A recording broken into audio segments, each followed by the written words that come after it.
Boa tarde já, né? Depois da feijoada, esta será a palestra dos seus sonhos. Eu garanto.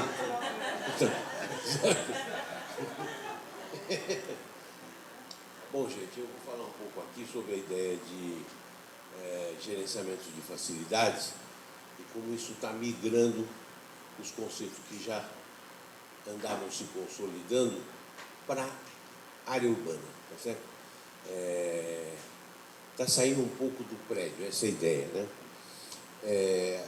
A questão do gerenciamento de facilidades, o facility management, é um termo que ele começou a ser efetivamente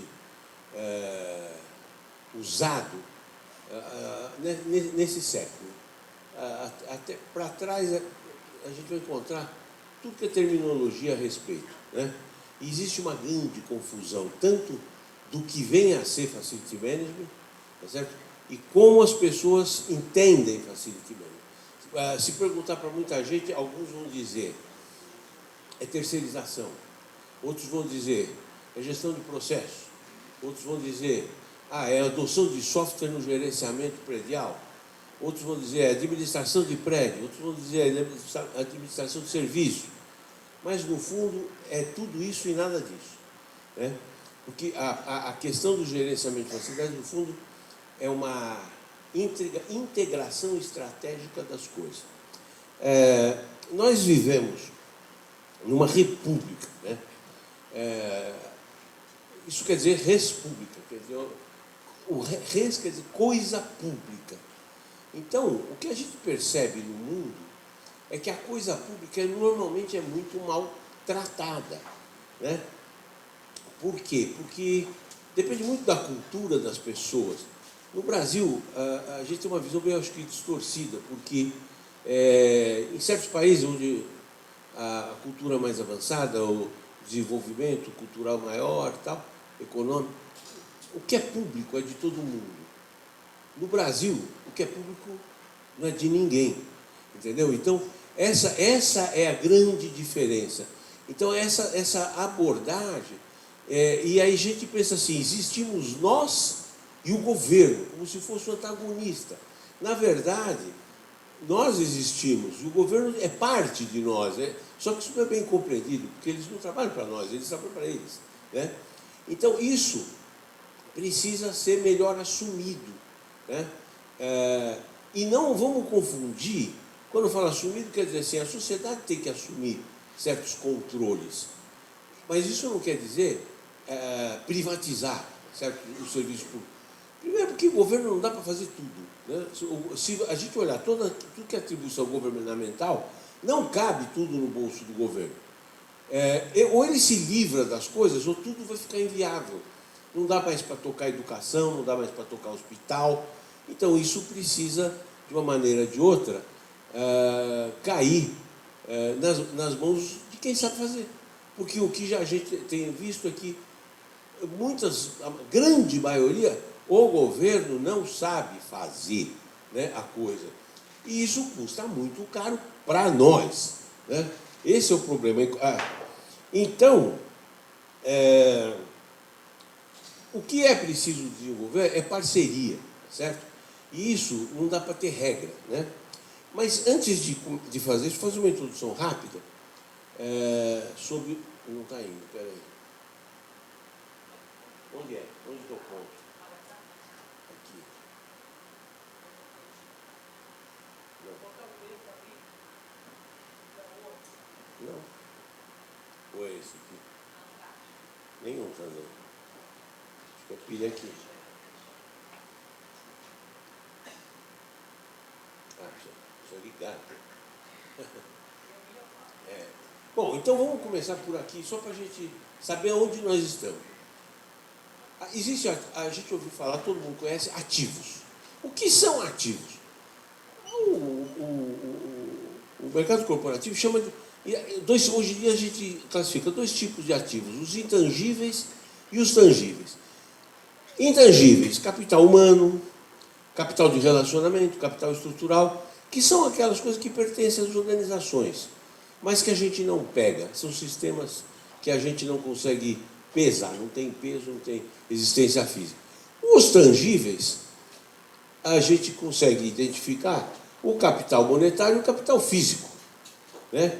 E quando a gente pega e separa só o capital físico, a gente pode perceber o seguinte: nós temos dois grupos também, os ativos naturais, ou também eco-assets, como o pessoal chama, que é constituído de minerais, árvores, florestas, rios, lagos e todas essas coisas. E os ativos construídos, é isso que nos interessa enquanto facility. Ativos construídos, que tipos são? Nós temos os lineares, que em geral são redes que ligam pontos a pontos, ou para distribuir alguma coisa, ou para conectar alguma coisa, né? Nós temos ativos verticais, são aqueles que, em geral, se elevam acima do solo, e nós temos os ativos portáteis, são aqueles que se movem, eles não são os ativos fixos. Bom, por que eu coloquei isso? Porque é fundamental para entender facilities o que é ativo. Então, e diferenciar o que é ativo. A própria norma que já está aprovada da ISO, de terminologia, tem um termo sobre ativo. Ativo é um item, uma coisa, uma entidade, tá certo? Que tem valor potencial real ou real para uma organização. Ou seja, é uma coisa física que tem existência física, né? Aí a gente pensa, bom, então o que será gerenciamento de ativos? Gerenciamento de ativos é uma ação para garantir o valor dos ativos. Essa que é a ideia. A gestão de ativos não é necessariamente manutenção de ativos. É gestão de que se aquilo está realmente servindo, se é econômico ou não. E aí, se eu quero me desfazer do ativo, eu tenho que fazer uma operação qualquer para vender, trocar, reformar, fazer alguma coisa. E aí, a gente vai entender o que é facility. Porque facility é um conjunto, não vou nem chamar de conjunto, vou usar a palavra correta, coleção de ativos que são construídos, instalados ou estabelecidos para servir às necessidades de alguma entidade, seja ela cultural, hospitalar, educacional, qualquer coisa desse tipo. Então, quando você fala assim, o que é uma facility? Uma facility é um lugar onde você tem uma atividade humana acontecendo. E lá dentro você tem subníveis de facility. Então, pode ter mais do que um prédio, um andar é uma facility, um andar cirúrgico é uma facility, tá certo? E a gente tem subfacilities, uma sala de reunião e a gente vai até o último grau de desmembramento de facility, que, por exemplo, a gente pode até dizer que esse projeto é facility. Então, facility não é serviço, não é terceirização, facility são coisas, são conjuntos de coisas para servir a algum fim. E o que faz o gerenciamento de facilidades? Na verdade, é uma função organizacional que integra as pessoas, integra os lugares e os processos que ali acontecem dentro do ambiente construído com dois propósitos: melhorar a qualidade de vida das pessoas e a produtividade do core business. É para isso, e isso que é o mote, a questão do gerenciamento de facilidades. É, num lugar onde há uma certa operação de alguma atividade, torná-la o mais rentável possível, garantindo a qualidade de vida das pessoas. É isso que se quer. Quer dizer, se isso aqui é um hotel, um lugar que o cara tem que estar, o sujeito tem que estar bem atendido, tem que poder comer, todas as funções da melhor maneira possível. Então, por exemplo, essa sala de eventos, para ela poder funcionar e ser uma facility de eventos, ela tem um monte de facilities básicas que tem que acontecer aqui. Desde o piso limpo, até a qualidade do som, o nível de iluminamento, a projeção, o conforto, as mesas, tudo isso aqui, que é um conjunto de facilities, torna isso uma facilidade para apresentações e eventos, tá certo? Então é isso que é a questão. Então, quando a gente pensa em facilidades, isso aqui, existe uma classificação de facilities grande. Eu não coloquei subníveis nisso, porque senão a gente não dá para sair daqui hoje, que é uma lista imensa, mas esses são os grandes grupos de locais de reunião pública, educacionais, serviços públicos, culturais, recreacionais, habitacionais, e vai por aí afora, comerciais, em saúde, tudo que é da área de saúde, inclusive cemitério está aí dentro, hospitalidade, alojamentos, escritórios, são os grupos diferentes, né? Facilidades de pesquisa, de produção, de armazenamento, as infras de água, resíduo e energia e informação, transporte e loteamento, que são terras mexidas, urbanizadas, para atender umas finalidades. Então, essas são as facilidades. Como é que a gente classifica para o lado de fora do prédio? Em 3 níveis, trabalhando pelos níveis. As subterrâneas, que são todas as redes de utilidades que podem estar enterradas, e outras coisas, tá certo? Tudo que estiver abaixo do solo, redes de informação, etc. No nível do solo, vias, praças, mobiliários, parques, jardins, sinalização urbana, e mais toda a tralha que está em cima da cidade.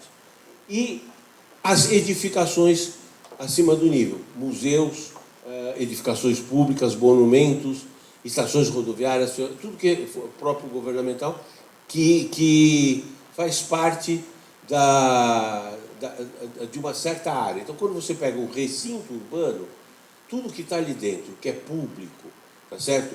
Você pode considerar que se você fizer a gestão de tudo em conjunto, você está trabalhando com o Urban FM. E aí, qual é a grande diferença? A gente tem que focar em 2 coisas, como eu falei. A gente tem as coisas para gerenciar e as pessoas. Então, eu tenho que ter foco no que a norma europeia, por exemplo, ela denomina o gerenciamento de facilidades. Eles têm dois grandes ramos. Um é o lado de espaço e infraestrutura, onde tem gerenciamento de propriedade, manutenção, gestão de utilidades e todas essas coisas, limpeza, espaços abertos e tudo isso. E do outro lado, serviços em geral. Porque o que a gente está olhando aqui é o destinatário do serviço. O destinatário pode ser uma coisa, um espaço, ou o destinatário, o cliente, ser pessoas, ou a organização. Por exemplo, quando você tem serviços de hotelaria ou de hospitalidade, é um serviço, você está colocando aquilo para gerar um serviço para alguma pessoa, né? Ou para alguma organização. Então, esses são os 2 grandes blocos. Isso, a norma subdivide isso em um monte de atividades e procura até padronizar um pouco isso. Vamos continuar aqui. Então, o que seria fazer gerenciamento de facilidades urbanas? Seria dois pontos de vista. Primeiro, criar plataformas para os organismos públicos e setor privado, para quê? Trabalhando em conjunto, em configurações inovadoras, né? Promovam reinvestimentos em facilidades comunitárias e sistemas para o benefício da comunidade. A gente não deve fazer só obra para o empreiteiro ganhar dinheiro, para o sujeito que fez a obra ganhar dinheiro, não é para isso. O que interessa é o fim, né? E essa abordagem integrada para a gestão das facilidades, para manter ou aumentar os níveis específicos de qualidade das facilidades e o nível global de qualidade de toda a cidade. É óbvio que não estamos falando de gestão da cidade inteira, estamos falando de recintos urbanos, e que, se você gerenciar todos, você consegue elevar o nível da cidade como um todo. E a qualidade urbana total, como é que a gente poderia interpretar rapidamente? Seria melhorar um conjunto de propriedades. Por exemplo, melhorar a eficiência de tudo que está lá, a funcionalidade de tudo que está lá, né? O valor daquelas coisas para a sociedade, de uma forma mais econômica, com muita segurança, de forma que fique durável e tenha uma aparência agradável e harmoniosa para todos.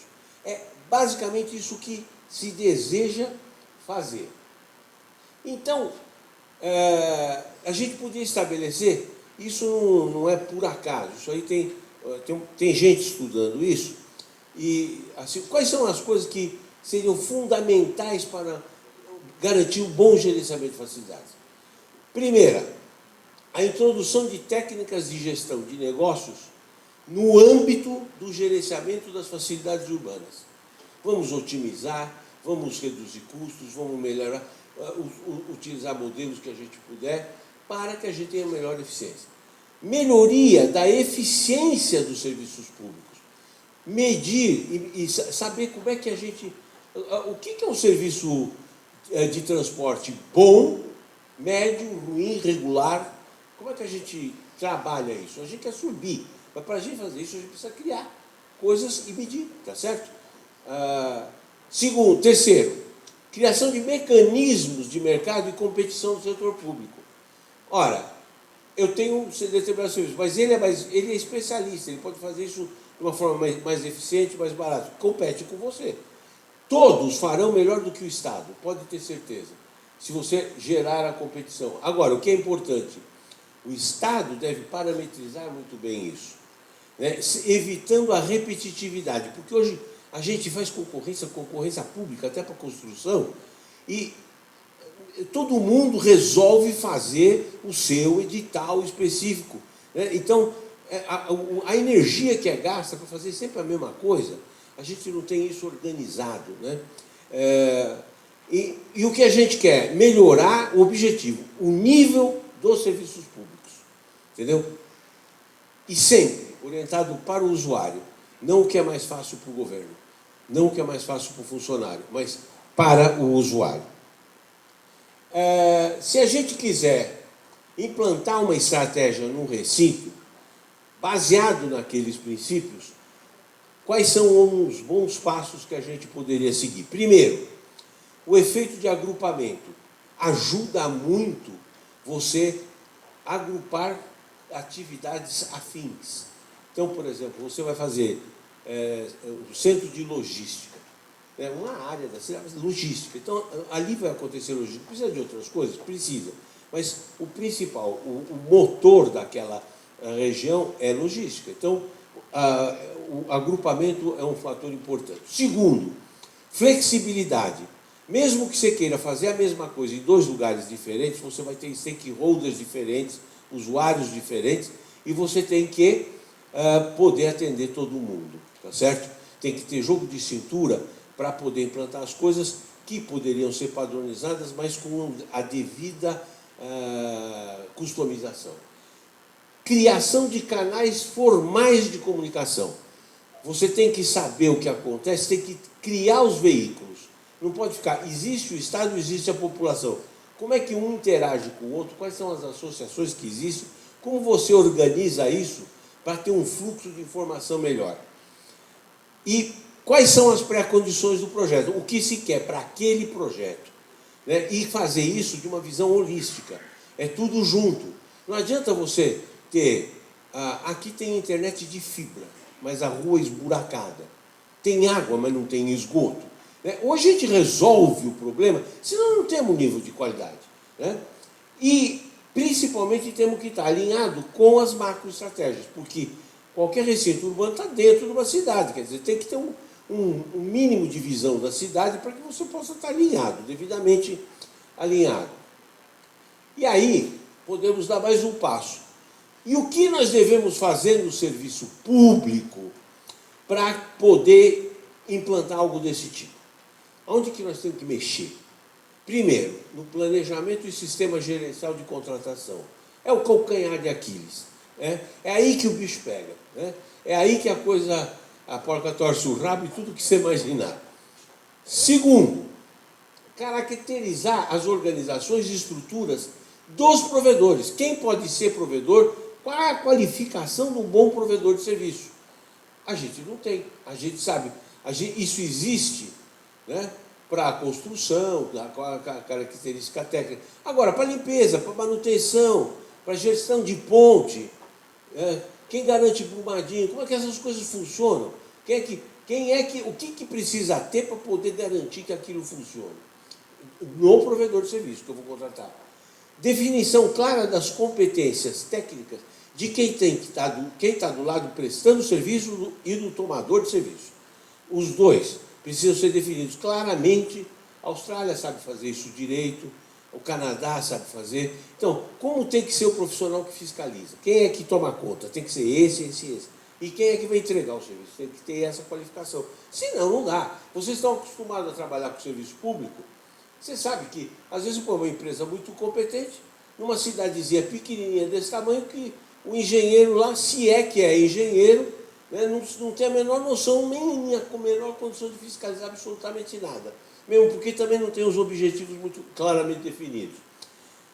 Quarto, definição do processo de contratação. Como é que isso pode ser feito, melhorado?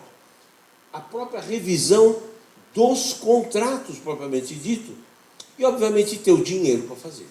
Não adianta ser mágico, porque, se você quer propor melhorias, você vai ter que ter o dinheiro para fazer, né? E uma das vertentes que tem andado muito forte, e que eu acho que é um carro-chefe da gestão de facilidades, é uma tendência que está se concretizando, porque é uma política da ISO, inclusive. A gente sabe que serviços no mundo estão adquirindo uma proporção muito grande. Cara, não dá para todo mundo inventar a roda, ou reinventar. Isso tem que ter padronização. E quando a gente fala padronização e serviços, a gente quer dizer exatamente isso. A descrição dos serviços. Precisa cada prefeitura fazer a sua descrição de serviço? Vamos fazer uma vez bem, e você pega o que te interessar, pelo amor de Deus, né? E o que significa? Precisamos padronizar terminologia, vocabulário, os conceitos. Eu falo uma coisa, você entende outra, né? Ciclo de vida do serviço, as especificações dos próprios serviços e os requisitos de qualidade, o que é um serviço daquele bom, o que é um médio, um regular, o que é ruim, né? O que a gente diria? Que nota você dá para gestão dos serviços de pontes em São Paulo? Depende. Tem lugar que está bom, tem lugar que está ruim, mas é absolutamente instável. Você tinha que classificar isso corretamente, né?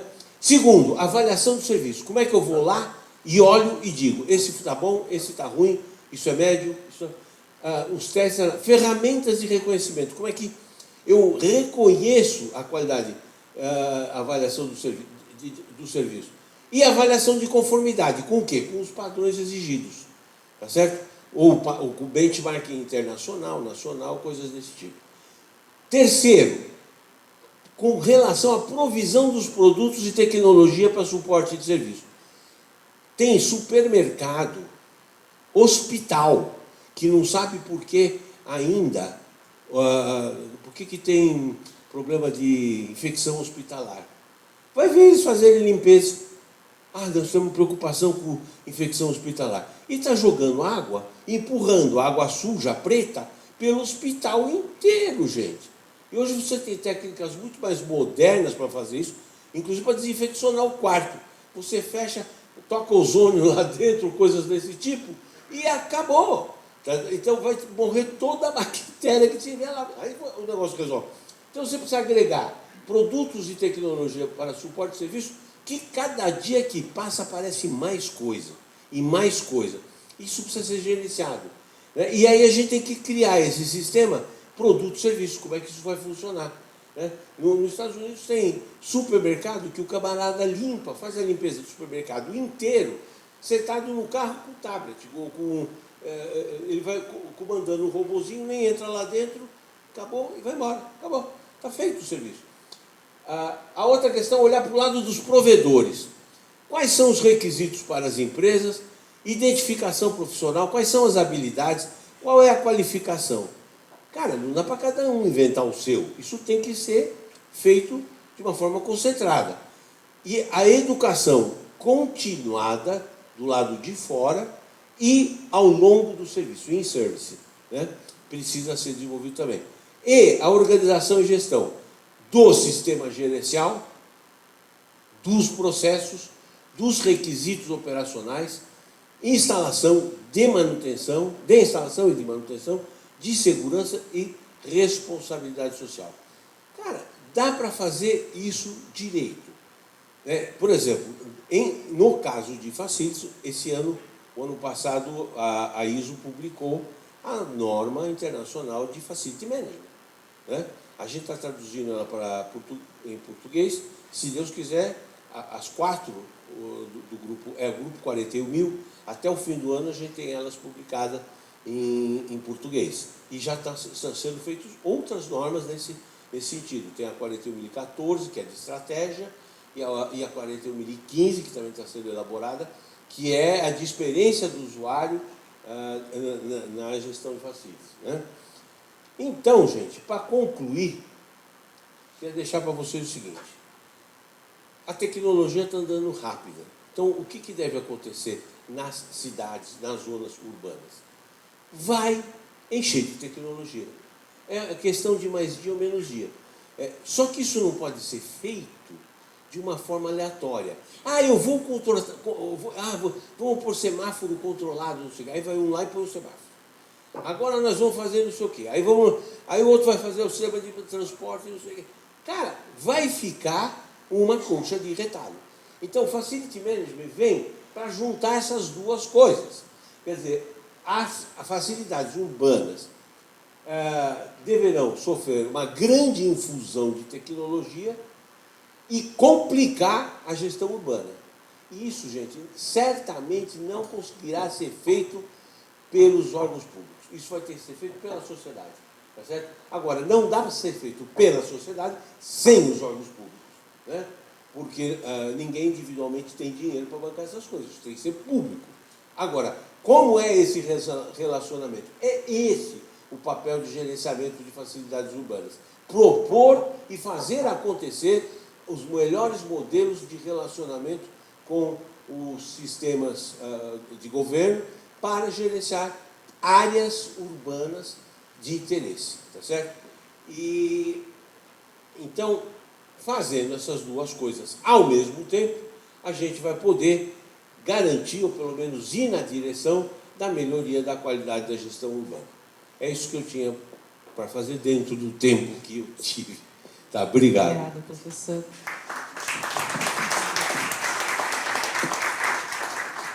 Alguém tem alguma pergunta? Acho que dá tempo para uma. Não? Então a gente vai para o próximo painel. Obrigada, professor.